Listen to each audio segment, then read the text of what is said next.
ವೀಕ್ಷಕರೇ, ಇತ್ತೀಚಿನ ದಿನಗಳಲ್ಲಿ ಆ ಸಿನಿಮಾ 50 ಕೋಟಿ ಹಣ ಮಾಡಿತು, ಈ ಸಿನಿಮಾ 100 ಕೋಟಿ ಹಣವನ್ನ ಮಾಡಿತು, ಈ ಒಂದು ಸಿನಿಮಾ ಬಾಕ್ಸ್ ಆಫೀಸ್ ನಲ್ಲಿ ಚಿಂದಿ ಉಡಾಯಿಸುವಂತೆಲ್ಲ ಮಾತನಾಡ್ತೀವಿ. ಆದ್ರೆ ಸಿನಿಮಾಗಳು ಕೋಟಿಯ ಮುಖವನ್ನೇ ನೋಡದಂತ ಕಾಲದಲ್ಲೂ ಕೂಡ ಕೇವಲ 10 ರಿಂದ 15 ಲಕ್ಷದಲ್ಲಿ ಸಿನಿಮಾವನ್ನ ತೆಗೆದು ಅದರಲ್ಲಿ ಕೋಟಿ ಕೋಟಿ ಬಾಚಿದಂತ ಸಿನಿಮಾಗಳು ಕೂಡ ಇದ್ದಾವೆ. ಹೌದು, ಕೇವಲ ಕಥೆಯಿಂದನೇ ಬರೀ ಕರ್ನಾಟಕ ಮಾತ್ರ ಅಲ್ಲ, ಇಡೀ ದೇಶವೇ ತಿರುಗಿ ನೋಡುವಂತ ಚಿತ್ರಗಳು ನಮ್ಮ ಕನ್ನಡದಲ್ಲಿ ಬಂದಿದ್ದಾವೆ. ಆ ಒಂದು ಸಿನಿಮಾಗಳಿಗೆ ಅಲ್ಪ ಮೊತ್ತದ ಬಂಡವಾಳವನ್ನ ಹಾಕಿದ್ರು ಕೂಡ ಅವು ಗಳಿಸಿದ್ದು ಮಾತ್ರ ಕೋಟಿ ಕೋಟಿ ಲೆಕ್ಕದಲ್ಲಿ. ಬನ್ನಿ ವೀಕ್ಷಕರೇ, ಇವತ್ತಿನ ಈ ಒಂದು ವಿಡಿಯೋದಲ್ಲಿ ಅಂತ ಸಿನಿಮಾಗಳ ಲಿಸ್ಟ್ ಅಲ್ಲಿ ಯಾವೆಲ್ಲ ಚಿತ್ರಗಳು ಇದ್ದಾವೆ, ಅವೆಲ್ಲ ಎಷ್ಟು ಬಂಡವಾಳವನ್ನ ಹಾಕಿ ಎಷ್ಟು ಕೋಟಿ ಕಲೆಕ್ಷನ್ ಮಾಡುದು ಅನ್ನೋದನ್ನ ಈ ಮುಂದೆ ತಿಳಿತಾ ಹೋಗೋಣ. ವೀಕ್ಷಕರೇ, ಇದರಲ್ಲಿ ಮೊದಲನೇದು 1970 ಬಿಡುಗಡೆ ಕಂಡಂತ ಬಂಗಾರದ ಮನುಷ್ಯ. ಈ ಒಂದು ಚಿತ್ರ ನಿರ್ದೇಶನ ಮಾಡಿದ್ದು ಎಸ್ ಸಿದ್ದಲಿಂಗಯ್ಯ. ಇನ್ನು ಈ ಒಂದು ಸಿನಿಮಾವನ್ನು ನಿರ್ಮಿಸಿದವರು ಅಂದ್ರೆ ನಿರ್ಮಾಪಕರು ಆರ್ ಲಕ್ಷ್ಮಣ್ ಗೋಪಾಲ್. ಈ ಒಂದು ಸಿನಿಮಾದ ಮುಖ್ಯ ಭೂಮಿಕೆಯಲ್ಲಿ ನಟಿಸಿದವರು ಡಾಕ್ಟರ್ ರಾಜ್ಕುಮಾರ್, ಭಾರತಿ, ಬಾಲಕೃಷ್ಣ, ಆರತಿ, ಶ್ರೀನಾಥ್, ವಜ್ರಮುನಿ, ದ್ವಾರಕೇಶ್ ಈ ರೀತಿ ಮುಂತಾದ ಘಟಾನುಘಟಿಗಳೇ ನಟಿಸಿದ್ದಾರೆ. ಈ ಒಂದು ಚಿತ್ರವನ್ನು ನಿರ್ಮಿಸೋದಕ್ಕೆ ಆಗ ಹಾಕ್ತಂತ ಬಂಡವಾಳ 12 ಲಕ್ಷದಿಂದ 15 ಲಕ್ಷ. ಆದ್ರೆ ಈ ಒಂದು ಚಿತ್ರ ಗಳಿಕೆ ಮಾಡಿದ್ದು ಬರೋಬ್ಬರಿ 2.5 ಕೋಟಿ. ವೀಕ್ಷಕರೇ, ಆಗಿನ ಕಾಲದಲ್ಲಿ 2.5 ಕೋಟಿ ಅಂದ್ರೆ ಅದು ತಮಾಷೆ ಮಾತಲ್ಲ. ಅದನ್ನ ಇವತ್ತಿನ ಕಾಲಮಾನಕ್ಕೆ ಲೆಕ್ಕ ಹಾಕಿದ್ರೆ ಬಹುಶಃ ಅದು 80 ರಿಂದ 100 ಕೋಟಿ ಆಗಬಹುದು. ಈ ಒಂದು ಸಿನಿಮಾವನ್ನು ಆಗ ಜನ ಕೇವಲ ಮನೋರಂಜನೆಯಾಗಿ ತೆಗೆದುಕೊಂಡಿರಲಿಲ್ಲ. ಈ ಒಂದು ಸಿನಿಮಾ ಆಗ ಹಳ್ಳಿಯನ್ನ ಬಿಟ್ಟು ಸಿಟಿಯನ್ನ ಸೇರ್ಕೊಂಡಿದ್ದಂತ ಎಷ್ಟೋ ಜನ ಯುವಕರನ್ನ ಕೃಷಿಯ ಕಡೆ ಮತ್ತೆ ಸೆಳೆದಿತ್ತು. 100 ಜನ ಯುವಕರು ತಾವಾಗಿನೇ ವೈಯಕ್ತಿಕವಾಗಿ ರೈತ ಜೀವನಕ್ಕೆ ವಾಪಸ್ ಆಗಿದ್ರು. ಬಂಗಾರದ ಮನುಷ್ಯ ಚಿತ್ರ ಆ ಕಾಲಕ್ಕೆ ಭಾರಿ ಯಶಸ್ಸನ್ನ ಕಂಡಂತ ಚಿತ್ರ. ಕೆಲವು ಚಿತ್ರಮಂದಿರಗಳಲ್ಲಿ ಇದು 2 ವರ್ಷಕ್ಕೂ ಹೆಚ್ಚು ಕಾಲ ಪ್ರದರ್ಶನಗೊಂಡಿತ್ತು. ಇನ್ನು 1982ರಲ್ಲಿ ಬಿಡುಗಡೆ ಕಂಡಂತ ರವಿಚಂದ್ರನ್ ನಿರ್ದೇಶನದ ಹಾಗೂ ನಟನೆಯ ಪ್ರೇಮಲೋಕ ಚಿತ್ರ. ವೀಕ್ಷಕರೇ, ಆಗಿನ ಕಾಲಕ್ಕೆ ಈ ಒಂದು ಚಿತ್ರ ನಿರ್ಮಾಣ ಮಾಡೋದಕ್ಕೆ ಖರ್ಚಾದಂತ ವೆಚ್ಚ ಬರೋಬ್ಬರಿ 1 ಕೋಟಿ. ಕನ್ನಡ ಸಿನಿಮಾದ ಇತಿಹಾಸದಲ್ಲೇನೆ ಒಂದು ಸಿನಿಮಾಕ್ಕೆ ಕೋಟಿ ರೂಪಾಯಿ ಖರ್ಚು ಮಾಡಿದಂತ ಮೊದಲ ನಿರ್ಮಾಪಕ ಮತ್ತು ನಟ ರವಿಚಂದ್ರನ್ ಅಂದ್ರೆ ತಪ್ಪಾಗೋದಿಲ್ಲ. ಈ ಒಂದು ಸಿನಿಮಾದಲ್ಲಿ ಬರೋಬ್ಬರಿ ಒಟ್ಟು 11 ಹಾಡುಗಳು ಇದ್ವು. ಆ ಎಲ್ಲ ಹಾಡುಗಳು ಕೂಡ ಸಖತ್ ಹಿಟ್ ಆಗಿದ್ವು ಕೂಡ. ಈ ಒಂದು ಚಿತ್ರ ಬಿಡುಗಡೆ ಕಂಡ ನಂತರ ಅಂದ್ರೆ ಮೊದಲ ವಾರದಲ್ಲಿ ಜನ ಚಿತ್ರವನ್ನು ನೋಡೋದಕ್ಕೆ ಹೆಚ್ಚು ಆಸಕ್ತಿಯನ್ನ ತೋರಿಸಲಿಲ್ಲ. ಈ ಒಂದು ಸಿನಿಮಾ ಫ್ಲಾಪ್ ಆಗುತ್ತೆ ಅಂತಾನೆ ಪರಿಗಣಿಸಲಾಗಿತ್ತು. ಆದ್ರೆ 2 ಮತ್ತು 3ನೇ ವಾರದಲ್ಲಿ ಇದ್ದಕ್ಕಿದ್ದಂತೆ ಈ ಒಂದು ಸಿನಿಮಾವನ್ನು ನೋಡೋದಕ್ಕೆ ಜನ ಸಾಗರನೆ ಹರಿದು ಬಂತು. ಆಗಿನ ಕಾಲಕ್ಕೆ ಈ ಒಂದು ಸಿನಿಮಾ ಯಾವ ರೀತಿ ಹಿಟ್ ಆಯ್ತು ಅಂದ್ರೆ 1 ಕೋಟಿ ರೂಪಾಯಿ ವೆಚ್ಚದಲ್ಲಿ ಬಂಡವಾಳ ಹಾಕಿ ಮಾಡದಂತ ಈ ಒಂದು ಸಿನಿಮಾ ಬರೋಬ್ಬರಿ 6 ಕೋಟಿ ರೂಪಾಯಿಯನ್ನ ಗಳಿಸಿತ್ತು. ಜನ ಈ ಒಂದು ಸಿನಿಮಾದ ಹಾಡುಗಳನ್ನ ಹುಚ್ಚರಂತೆ ಪದೇ ಪದೇ ಕೇಳ್ತಾ ಇದ್ರು. ಏಕೆಂದ್ರೆ ಈ ಒಂದು ಸಿನಿಮಾದ ಹಾಡುಗಳು ಆಗ ಜನರಲ್ಲಿ ಅಷ್ಟು ಮೋಡಿಯನ್ನ ಮಾಡಿದ್ವು. ಹಂಸಲೇಖರ ಮ್ಯೂಸಿಕ್ ಜನರಲ್ಲಿ ಯಾವ ರೀತಿ ಮೋಡಿ ಮಾಡಿತು ಅಂದ್ರೆ ಕನ್ನಡ ಚಿತ್ರರಂಗದ ಇತಿಹಾಸದಲ್ಲೇನೆ ಅತಿ ಹೆಚ್ಚು ಹಾಡುಗಳು ಸೇಲ್ ಆದಂತ ಕ್ಯಾಸೆಟ್ಗಳು ಅಂದ್ರೆ ಅದು ಪ್ರೇಮಲೋಕ ಚಿತ್ರದ ಹಾಡುಗಳು ಮಾತ್ರ ಅನ್ನುವಷ್ಟರ ಮಟ್ಟಿಗೆ.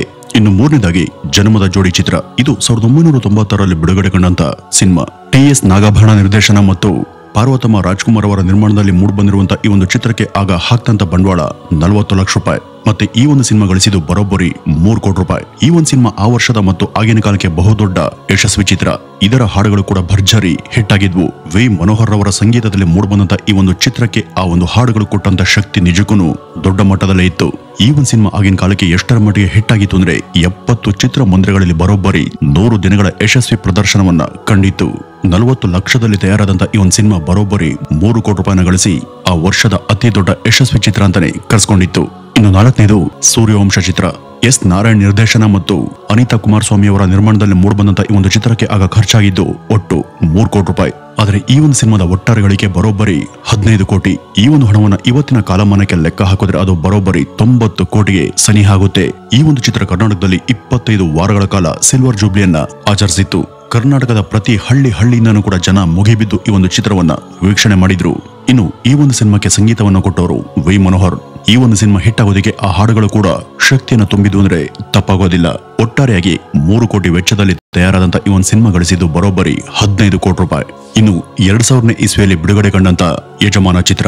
ಈ ಒಂದು ಸಿನಿಮಾದಲ್ಲೂ ಕೂಡ ವಿಷ್ಣುವರ್ಧನ್ ದ್ವಿಪಾತ್ರದಲ್ಲಿ ಅಭಿನಯಿಸಿದ್ದಾರೆ. ಕನ್ನಡ ಚಲನಚಿತ್ರ ರಂಗದಲ್ಲಿ all time blockbuster hit ಅಂತಾನೆ ಇದನ್ನ ಪರಿಗಣಿಸಲಾಗಿದೆ. ಇನ್ನು ಈ ಒಂದು ಸಿನಿಮಾವನ್ನು ನಿರ್ದೇಶನ ಮಾಡಿದ್ದು ಆರ್ ಶೇಷಾದ್ರಿ.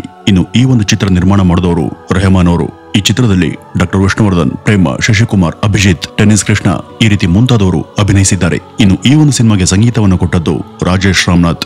ಆಗಿನ ಕಾಲಕ್ಕೆ ಈ ಒಂದು ಚಿತ್ರಕ್ಕೆ ಹಾಕ್ತಂತ ಬಂಡವಾಳ ಬರೋಬ್ಬರಿ 3 ಕೋಟಿ. ಆದ್ರೆ ಈ ಒಂದು ಚಿತ್ರ ಕಲೆಕ್ಷನ್ ಮಾಡಿದ್ದು ಎಷ್ಟು ಗೊತ್ತಾ? ಬರೋಬ್ಬರಿ 40 ಕೋಟಿ ರೂಪಾಯಿ ಅಂತ ಹೇಳಲಾಗುತ್ತೆ. ಆದ್ರೆ ನಿರ್ಮಾಪಕರ ಬಳಿ ಈ ಒಂದು ಪ್ರಶ್ನೆನ ಕೇಳಿದಾಗ ಅವರು ಖಚಿತವಾಗಿ ಇಷ್ಟ ಆಯ್ತು ಅಂತ ಹೇಳಿಲ್ಲವಾದ್ರೂ ಅವರು ಈ ಒಂದು ಚಿತ್ರ ಹಲವಾರು ಕೋಟಿಯನ್ನು ಗಳಿಸಿತು ಅಂತ ಮಾತ್ರ ಹೇಳಿದ್ದಾರೆ. ಹಾಗಾಗಿ ಕೆಲವೊಂದು ವರದಿ ಪ್ರಕಾರ ಈ ಒಂದು ಚಿತ್ರ ಗಳಿಸಿದ್ದು ಬರೋಬ್ಬರಿ 40 ಕೋಟಿ. ಇನ್ನು ಈ ಒಂದು ಸಿನಿಮಾ ಬರೋಬ್ಬರಿ 130 ಥಿಯೇಟರ್ಗಳಲ್ಲಿ 100 ದಿನವನ್ನ ದಾಟಿತ್ತು. ಮತ್ತೆ 51 ಕೇಂದ್ರಗಳಲ್ಲಿ 25 ವಾರ ಓಡಿತ್ತು. ಮತ್ತೆ 4 ಥಿಯೇಟರ್ಗಳಲ್ಲಿ 1 ವರ್ಷಗಳ ಕಾಲ ಈ ಒಂದು ಚಿತ್ರ ಪ್ರದರ್ಶನವನ್ನ ಕಂಡಿತ್ತು. ಯಜಮಾನ ಚಿತ್ರ ಅನೇಕ ದಾಖಲೆಗಳನ್ನ ನಿರ್ಮಿಸಿ ಕನ್ನಡ ಚಿತ್ರರಂಗದಲ್ಲಿ ಅತಿ ದೊಡ್ಡ ಹಿಟ್ ಸಿನಿಮಾ ಅಂತ ಆಗ ಕರೆಸ್ಕೊಂಡಿತ್ತು. ಇನ್ನು 1995ರಲ್ಲಿ ಬಿಡುಗಡೆ ಕಂಡಂತ ಓಂ ಸಿನಿಮಾ ಉಪೇಂದ್ರ ನಿರ್ದೇಶನದ ಹಾಗೂ ಪಾರ್ವತಮ್ಮ ರಾಜ್ಕುಮಾರ್ ಅವರ ನಿರ್ಮಾಣದಲ್ಲಿ ಮೂಡಿಬಂದ ಈ ಒಂದು ಚಿತ್ರಕ್ಕೆ ಆಗ ಖರ್ಚಾಗಿದ್ದು 65ರಿಂದ 75 ಲಕ್ಷ. ಇನ್ನು ಈ ಒಂದು ಸಿನಿಮಾ ಮತ್ತೆ ಬಿಡುಗಡೆ ಕಂಡು ಅಂದ್ರೆ ರೀ ರಿಲೀಸ್ ಆಗಿದ್ದು ಬರೋಬ್ಬರಿ 550 ಸಲ. ಇದು ಒಂದು ರೀತಿ ಭಾರತದ ಸಿನಿ ಇತಿಹಾಸದಲ್ಲಿ ಒಂದು ದೊಡ್ಡ ರೆಕಾರ್ಡ್ ಅಂದ್ರೂ ಕೂಡ ತಪ್ಪಾಗೋದಿಲ್ಲ. ಯಾಕೆಂದ್ರೆ ಯಾವುದೇ ಭಾಷೆಯಲ್ಲಿ ಇಷ್ಟು ಸಲ ಯಾವುದೇ ಸಿನಿಮಾ ಮರು ಬಿಡುಗಡೆಯನ್ನ ಕಂಡಿಲ್ಲ. ಹಾಗಾಗಿ ಇದೆಲ್ಲವನ್ನು ಕೂಡ ಲೆಕ್ಕ ಹಾಕಿ ಹೇಳುವುದಾದ್ರೆ ಇದು 65ರಿಂದ 75 ಲಕ್ಷದಲ್ಲಿ ನಿರ್ಮಾಣಗೊಂಡ್ರು ಕೂಡ ಇದು ಬಾಚಿದ್ದು ಬರೋಬ್ಬರಿ 40 ಕೋಟಿಗೂ ಹೆಚ್ಚು.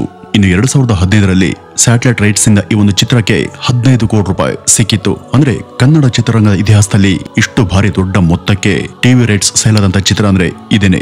ಹಾಗಾಗಿ ಎಲ್ಲ ಮೂಲಗಳಿಂದನೂ ಕೂಡ ಈ ಒಂದು ಚಿತ್ರ ಗಳಿಸಿದ್ದು ಬರೋಬ್ಬರಿ 40 ಕೋಟಿ ರೂಪಾಯಿ. ಇನ್ನು ಜೋಗಿ ಸಿನಿಮಾ 2005ರಲ್ಲಿ ಬಿಡುಗಡೆಯಾದಂತ ಈ ಒಂದು ಚಿತ್ರದ ನಿರ್ಮಾಪಕರು ಪಿ ಕೃಷ್ಣ ಪ್ರಸಾದ್ ಮತ್ತು ನಿರ್ದೇಶನ ನಿಮ್ಗೆಲ್ಲ ಗೊತ್ತಿರುವಂತೆ ಪ್ರೇಮ್. ಈ ಒಂದು ಚಿತ್ರ ಬರೋಬ್ಬರಿ 61 ಚಿತ್ರಮಂದಿರಗಳಲ್ಲಿ 100 ದಿನ ಪ್ರದರ್ಶನವನ್ನ ಕಂಡಿತ್ತು ಮತ್ತು 3 ಕೋಟಿ ವೆಚ್ಚದಲ್ಲಿ ತಯಾರಾದಂತ ಈ ಒಂದು ಸಿನಿಮಾ ಗಳಿಸಿದ್ದು ಬರೋಬ್ಬರಿ 15ರಿಂದ 20 ಕೋಟಿ ರೂಪಾಯಿ. ಇನ್ನು ಕೆಲವು ವರದಿಗಳು ಇದನ್ನ 25 ಕೋಟಿಯಿಂದ 35 ಕೋಟಿಗಳಿಗೆ ಚಿತ್ರ ಅಂತಾನೂ ಕೂಡ ಹೇಳ್ತವೆ. ಇನ್ನು ಈ ಚಿತ್ರದ ಹಾಡುಗಳಿಂದನೇ 5 ಕೋಟಿ ರೂಪಾಯಿ ಆದಾಯ ಹರಿದು ಬಂದಿತ್ತು.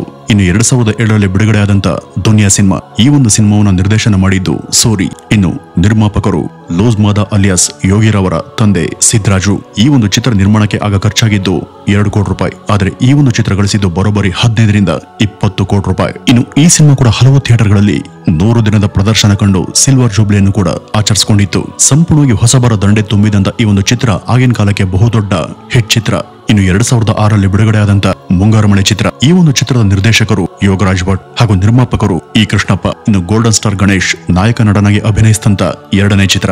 ಇನ್ನು ಈ ಒಂದು ಚಿತ್ರಕ್ಕೆ ಹಾಕಿದಂತ ಬಂಡವಾಳ ಒಟ್ಟು 70 ಲಕ್ಷ ರೂಪಾಯಿ ಮಾತ್ರ. ಆದ್ರೆ ಈ ಒಂದು ಚಿತ್ರ ಗಳಿಸಿದ ಎಷ್ಟು ಗೊತ್ತಾ? ಬರೋಬ್ಬರಿ 60ರಿಂದ 70 ಕೋಟಿ ರೂಪಾಯಿನ ಈ ಒಂದು ಚಿತ್ರ ಗಳಿಕೆ ಮಾಡಿತ್ತು. ಬಹುಶಃ ಅಲ್ಲಿವರೆಗೂ ಕನ್ನಡ ಸಿನಿಮಾ ಇತಿಹಾಸದಲ್ಲೇನೆ ಅತಿ ಹೆಚ್ಚು ಗಳಿಕೆ ಮಾಡಿದಂತ ಚಿತ್ರ ಅಂತ ಇದು ಆಗ ಹೆಸರು ಮಾಡಿತ್ತು. ಇನ್ನು ಈ ಚಿತ್ರಕ್ಕೆ ಸಂಗೀತವನ್ನು ನೀಡಿದ್ದು ಮನೋಮೂರ್ತಿ. ಈ ಒಂದು ಚಿತ್ರದ ಹಾಡುಗಳು ಆಗ ಸಖತ್ ಸದ್ದನ್ನ ಮಾಡಿದ್ದು. ಈ ಒಂದು ಚಿತ್ರದ ಹಾಡುಗಳಿಂದನೇ ಕೋಟಿ ಲೆಕ್ಕದಲ್ಲಿ ಹಣ ಹರಿದು ಬಂದಿತ್ತು. ಆಗ ಸಿಡಿಗಳ ಯುಗ ಆಗಿದ್ರಿಂದ ಈ ಒಂದು ಚಿತ್ರದ ಹಾಡುಗಳ ಸಿಡಿಗಳು ಆಗ ಎಲ್ಲಾ ಕಡೆ ಭರ್ಜರಿಯಾಗಿ ಸೇಲ್ ಆಗ್ತಿದ್ವು. ಪ್ರತಿ ಕಾರಲ್ಲೂ ಕೂಡ ಈ ಒಂದು ಚಿತ್ರದ ಹಾಡುಗಳ ಸಿಡಿ ಇದ್ದೇ ಇರ್ತಾ ಇತ್ತು. ಗೋಲ್ಡನ್ ಸ್ಟಾರ್ ಗಣೇಶ್, ಪೂಜಾ ಗಾಂಧಿ, ಯೋಗರಾಜ್ ಭಟ್, ಮನೋಮೂರ್ತಿ, ದಿಗಂತ್, ಈ ರೀತಿ ಇನ್ನೂ ಅನೇಕರಿಗೆ ಲೈಫ್ ಅನ್ನ ಕೊಟ್ಟಂತ ಸಿನಿಮಾ ಈ ಮುಂಗಾರು ಮಳೆ ಚಿತ್ರ. ವೀಕ್ಷಕರೇ, ಈಗ ಹೇಳಿದಂತ ಈ ಯಾವ ಚಿತ್ರಗಳು ಕೂಡ ಬಿಗ್ ಬಜೆಟ್ ನ ಚಿತ್ರಗಳಲ್ಲ.